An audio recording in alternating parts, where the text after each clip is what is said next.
Hello friends, this is Omkar Mahulkar and welcome to the कॅटरी. Last lecture मध्ये आपण rules for drawing ray diagram, concept related to spherical mirror या दोन concept बघितल्या. या लेक्चर मध्ये आपण एक इम्पॉर्टंट कन्सेप्ट बघणार आहोत, जी आहे एक तुम्हाला चार्ट दिसतोय. ठीक आहे, हा चार्ट काय दाखवतोय आपल्याला, जर आपण आरशापुढे ऑब्जेक्ट कुठे प्लेस केला, बाबा सेंटर ऑफ कर्वेचरला प्लेस केला, फोकसला प्लेस केला, दोघांच्या मध्ये प्लेस केला, तर आपल्याला त्याची इमेज कुठे बघायला मिळेल हे हा चार्ट सांगतोय. हा चार्ट लक्षात ठेवायचा कसा, हा पार्ट कसा करायचा, याच्यासाठी एक सोपी ट्रिक आहे, ती तुम्हाला मी सांगणार आहे. बघूयात आपण आधी चार्ट बघूया. चार्ट मध्ये काय काय दिले बघा. पहिल्या कॉलम मध्ये आपल्याला दिलंय बघा, इथं काय दिलंय बघा. पहिल्या कॉलम मध्ये दिलं आहे पोझिशन ऑफ ऑब्जेक्ट, ऑब्जेक्ट कुठं आपण ठेवतोय. ठीक आहे. नंतर दुसऱ्या कॉलम मध्ये दिले पोझिशन ऑफ इमेज, त्याची इमेज कुठे तयार होईल. नंतर तिसऱ्या कॉलम मध्ये दिले nature of image and size of image. ठीक आहे. तर हाच जो आपण कॉलम आहे, हा जो चार्ट आहे, तो आपण एका ट्रिक मार्फत सोपी ट्रिक आहे, याच्या मार्फत आपण समजून घेऊया. ठीक आहे. सगळ्यांचे बघा, आता मी तर लेफ्ट साइडला एक डायग्राम आपल्या पुढे ठेवले आहे. बघा, तुम्हाला मी एक डायग्राम काढले आहे. ठीक आहे. आणि काही नंबर दिलेत, जे आपले वरचे नंबर्स आहेत, हे वरचे नंबर जे आहेत ते आपल्याला काय दाखवतात, पोझिशन, ऑब्जेक्टची जी पोझिशन आहे ते आपल्याला दाखवतात. म्हणजे फॉर एक्झाम्पल, जर आपण ऑब्जेक्ट एक नंबरला ठेवला, सुरुवातीला हे कसं काढायचं ते मी सांगतो. बघा, इन्फिनिटीचं साइन काढायचंय, नंतर सेंटर ऑफ कर्वेचर सी, अशी डायग्राम आपल्याला हे सगळ्या कन्सेप्ट माहित आहेत, बरोबर. इन्फिनिटीला एक लिहायचा, त्याच्यानंतर 2 सेंटर ऑफ कर्वेचर आणि इन्फिनिटीच्या मध्ये 2 अंक लिहायचा, त्याच्यानंतर सेंटर ऑफ कर्वेचरला 3 लिहा, सेंटर ऑफ कर्वेचर आणि फोकसला 4 लिहा, सेंटर ऑफ कर्वेचर आणि फोकस यांच्यामध्ये 4 लिहायचा आहे, फोकस पॉइंटवर 5 आणि पोल आणि फोकस यांच्यामध्ये 6 हा नंबर लिहायचा. नंतर खाली आता फोकस पासून स्टार्ट करायचं, हेच अंक उलट्या क्रमाने लिहायचे. सुरुवातीला 1 लिहायचा फोकसला, नंतर 4च्या खाली 2 लिहायचे, 3च्या खाली 3 लिहायचे, 2च्या खाली 4 आणि 1च्या खाली 5. 1-2 वेळा तुम्ही प्रॅक्टिस केली तर हे तुम्हाला पाठ होऊन जाईल. ठीक आहे, ओके. आणि राहिलेला जो 6 आहे तो इकडं आपल्याला मिररच्या बिहाइंडला लिहायचा आहे. ओके, ठीक आहे. आता बघा, तुम्ही चार्ट आणि हा डायग्राम आपण कम्पेअर करूया. ठीक आहे. बघा, वरचे जे नंबर्स आहेत 1 2 3 4 जे ब्लू कलर मध्ये आहेत, ते आपल्याला दाखवतात ऑब्जेक्ट पोझिशन, म्हणजे आरशासमोर आपण ऑब्जेक्ट कुठे ठेवलाय हे दाखवतात. आणि जे खालचे नंबर्स आहेत, जे काही खालचे जे नंबर्स आहेत ते आपल्याला काय दाखवतात, तर इमेज कुठे तयार होईल हे दाखवत आहेत.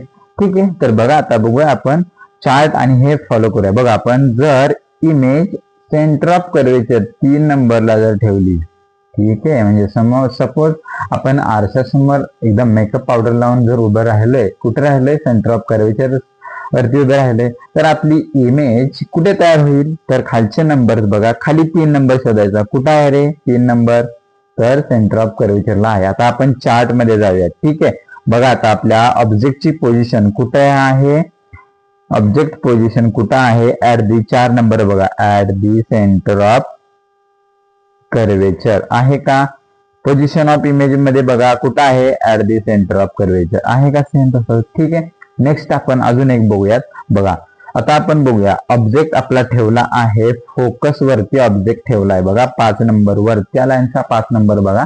आणि आपला इमेज कुठं, आपली इमेज कुठं तयार होईल, बघा खाली आपला 5 नंबर कुठे बघायचा खाली. ठीक आहे. बघा, 5 नंबर आपला कुठं आहे रे, इन्फिनिटीला. हे जे साइन आहे का, ते कशाचं आहे, इन्फिनिटीचं साइन आहे. ठीक आहे. बघा, आता बघा, ऑब्जेक्ट कुठं 5 नंबर म्हणजे फोकसला ठेवलाय, तर त्याची इमेज खाली 5 नंबर कुठे आहे, इन्फिनिटीला. तसंच आहे का बघूयात आपण. बघा, 2 नंबरचं बघा, इथं काय आहे, ऍट द फोकस, आणि इमेज कुठे तयार झालेली आपल्याला बॉक्स मध्ये दिसते, तर ऍट इन्फिनिटीला. सेम तसंच आहे. बघा, आपण 2 नंबर घेऊया. 2 नंबर कुठं आहे, इन्फिनिटी. आणि बघा, आता मी बाकीचं रफ करतो. 2 नंबर आपला कुठे दिसतोय आपल्याला, बघा 2 नंबर कुठे दिसतोय, हा आपला 2 नंबर कुठं आहे, इन्फिनिटी किंवा beyond the centre of curvature, centre of कर्वेचरच्या पाठीमागे आहे तो 2 नंबर. मग खाली 2 नंबर शोधायचा, तर कुठं आहे 2 नंबर खाली, तर सेंटर ऑफ कर्वेचर आणि फोकसच्या मध्ये. तसंच इकडं आहे का बघूयात. बघा, आपली इमेज ऑब्जेक्ट कुठे ठेवलाय बघा, beyond the centre of curvature दिसतं का इथं 5 नंबरला. मग त्याची इमेज कुठे तयार झाली रे, between the centre of curvature आणि फोकस आहे का, तसंच हा 2 नंबर ऑब्जेक्टची पोझिशन दाखवतोय आणि हा खालील 2 नंबर इमेज कुठे तयार होईल असं दाखवते. ठीक आहे, मग तुम्ही हा चार्ट, ही डायग्राम लक्षात ठेवून हा चार्ट तोंडपाठ करू शकता किंवा लक्षात ठेवू शकता. एक्झाम मध्ये जर असा क्वेश्चन आला तर तुम्ही काय करा, एक्झामच्या आधी मागे जे रफ वर्क म्हणून एक पेज तयार करायचं, त्याच्यावरती अशा टिक्स वगैरे लिहून ठेवायच्या. ठीक आहे, हे डायग्राम काढून ठेवायचे, नंबर्स द्यायचे. ठीक आहे, आता ते सोपं आहे. वरचे नंबर्स आपल्याला काय दाखवतायत, पुन्हा एकदा सांगतो मी, वरचे जे नंबर्स आहेत हे आपल्याला काय दाखवतायत, हे वरचे नंबर्स ब्ल्यू बॉक्स मधले, ब्ल्यू कलर मधले काय दाखवतायत, तर ऑब्जेक्टची पोझिशन म्हणजे आपण आरशासमोर वस्तू ठेवली, एखादी ऑब्जेक्ट ठेवला तर त्याची इमेज हे खालचे नंबर दाखवतायत. वरचे नंबर काय दाखवतायत, तर ऑब्जेक्टची पोझिशन, खालचे नंबर इमेजची पोझिशन. ठीक आहे, आणि याच्यामध्ये एक तुम्हाला बघायला मिळेल की सगळे बघा, हा नेचर ऑफ इमेज मधला हा कॉलम बघा नेचर ऑफ इमेज जरी तुम्हाला कोणी विचारली तर फक्त फर्स्ट कॉलम आपला इरेक्ट अँड व्हर्च्युअल आहे, बाकी सगळ्या inverted and real. Inverted means उलटी इमेज दिसणार आहे. समजा ऑब्जेक्ट असा आपण सरळ प्लेस केला, ठीक आहे, तर त्याची इमेज आपल्याला इथं उलटी दिसणार आहे. इन्व्हर्टेड अँड रिअल खरी इमेज असणार आहे ती. ठीक आहे, ओके. तर या टिक्स मार्फत तुम्ही हा चार्ट तोंडपाठ करू शकता. ठीक आहे, ओके. पुन्हा एकदा आपण ही बघूया टिक काय आहे ते. बघा, आता मी तुम्हाला पुन्हा एकदा ही डायग्राम कशी काढायची जी एकदम 2 सेकंद म्हणजे सांगतो, 5-10 सेकंदामध्ये आपण ही डायग्राम काढू शकतो. ठीक आहे, बघा काय करायचं, सुरुवातीला एक मिरर काढून घ्यायचा आपला, एक मिरर काढून घ्यायचा आहे. ठीक आहे, कॉन्केव्ह मिरर आहे हा. समजा मी सांगितलं तुम्हाला कॉन्केव्ह आणि कॉन्व्हेक्स मधला डिफरन्स. ठीक आहे, नेक्स्ट बघा काय करायचं, आपल्याला माहित असलेला सेंटर ऑफ कर्वेचर हा आपला आहे फोकस पॉइंट. ठीक आहे, इथं आपला असणार आहे पोल. ओके, आणि इथं आपले असणारे इन्फिनिटी. म्हणजे इन्फिनिटी मीन्स काय, तर अनंत अंतरावरती, माहीत नसलेल्या अंतरावरती, असंख्य लांब असलेल्या अंतरावरती. बरोबर. आता नंबर्स कसे बघा, 1 नंबर आपल्याला इन्फिनिटीला द्यायचा आहे, 2 नंबर आपल्याला सेंटर ऑफ कर्वेचर आणि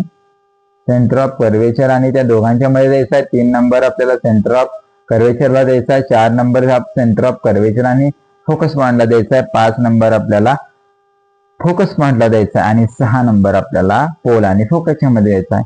तर हेच अंक आपल्याला रिपीट करायचे, फक्त खाली लिहिताना फोकस पासून 1 नंबर, पुन्हा 4 नंबरच्या खाली 2 नंबर, 3 नंबरच्या खाली 3 नंबर, या 2च्या खाली इथे 4 आणि या 1च्या खाली इथे आपल्याला 5 अंक लिहायचा आहे आणि 6 फक्त आपल्याला इकडे लिहायचा आहे बाजूला. हे लक्षात असू द्या. ठीक आहे, वरचे नंबर्स काय दाखवतात आपल्याला, तर ऑब्जेक्टची पोझिशन, ऑब्जेक्ट कुठे प्लेस केला इमेजच्या आधी. बघा, जर आपण ऑब्जेक्ट 4 नंबर कुठं आहे रे, सेंटर ऑफ कर्वेचर आणि फोकस यांच्यामध्ये, तर इमेज खाली शोधायची कुठे, 4 अंक सेंटर ऑफ कर्वेचरच्या पाठीमागे, behind the centre of curvature. तर तुम्ही असं हे लक्षात ठेवू शकता. तुम्ही चार्ट बरोबर हे टॅली पण करू शकत आहात.